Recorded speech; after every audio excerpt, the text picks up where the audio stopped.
Good evening. Successes for the Purdue Extension in DuBois County, an inform you don't want to miss, and of course your local stories, sports, and weather are coming up here on the 18 WJTS News.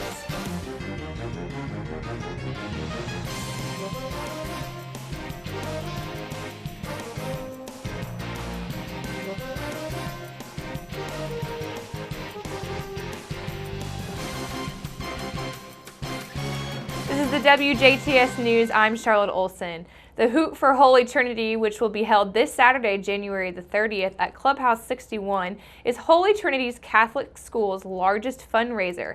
Fathers Gary Kaiser and John Bagelin blessed students made classroom items for the Hoot for Holy Trinity Catholic School at this past Tuesday at the Central Campus and Wednesday at the East Campus, respectively. The blessings followed school masses at both campuses, and each classroom has designed and executed an artistic project, which will be auctioned off during the night of fun and fellowship. Classroom items will be on display in church gathering areas beginning this weekend. Blessed classroom items will be sold as part of the silent and live auctions during the Hoot on Saturday. The event is the primary fundraiser for Holy Trinity Catholic School. The successes of the Purdue Extension DuBois County for the 2015 were presented at the organization's annual meeting Thursday morning at the DuBois County Museum. The breakfast meeting, Pancakes with Purdue, featured presentations DuBois County Extension Director Jan Dugan and Health and Human Services Educator Ken Eck, Jennifer Morash, and 4-H Youth Development Educator and DuBois County 4-H President Brett Colligan. Extension directors noted that over 2,900 educational contacts were made with the nutrition educational program. DuBois County has 928 youth enrolled in 4-H.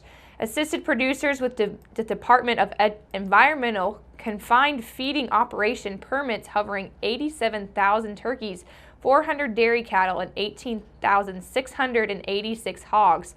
The 4-H program boasts 227 volunteers and 137 residents completed the mental health and first aid course. And that's just a few of their accomplishments.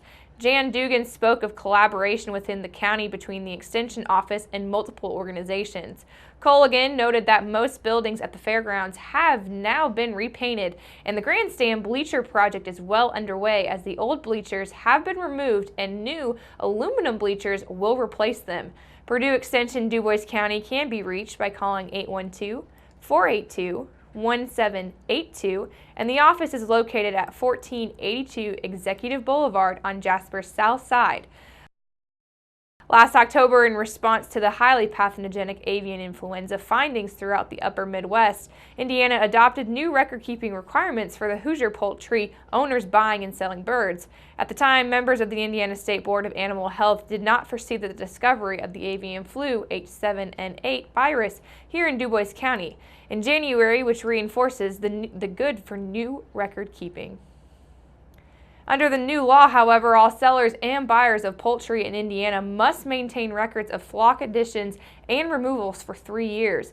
Records must include names and addresses of buyers and sellers, sell date, breed, sex, number of animals, and reasons for the movement.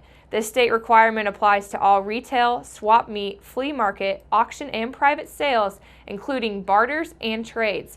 Indiana State Veterinarian Brett Marsh says that the findings of highly pathogenic avian influenza in southern Indiana reinforces the need for the new record-keeping rule.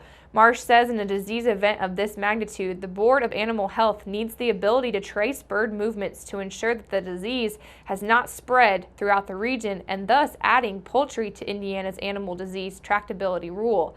For those who purchase birds from out-of-state sources, the Board of Animal Health reminds buyers that all poultry entering Indiana must have either a certificate or veterinary inspection or a National Poultry Improvement Plan form versus 9-3. If chicks are purchased from a certified hatchery, then the chicks can enter Indiana with a copy of the form. Information about Indiana's poultry entry and record-keeping requirements is available on the Board of Animal Health's website at www.in.gov/BOAH. Healthy Birds Hotline and the poultry owners encouraged to monitor their birds for any signs of unusual illness or death, report sick or dead poultry by calling the Healthy Birds Hotline at 536-7593. This toll-free hotline will connect poultry owners with a state or federal veterinarian who can determine if an illness needs more follow-up. Make sure to keep it right here because up next we're going to take a look at your weather summary.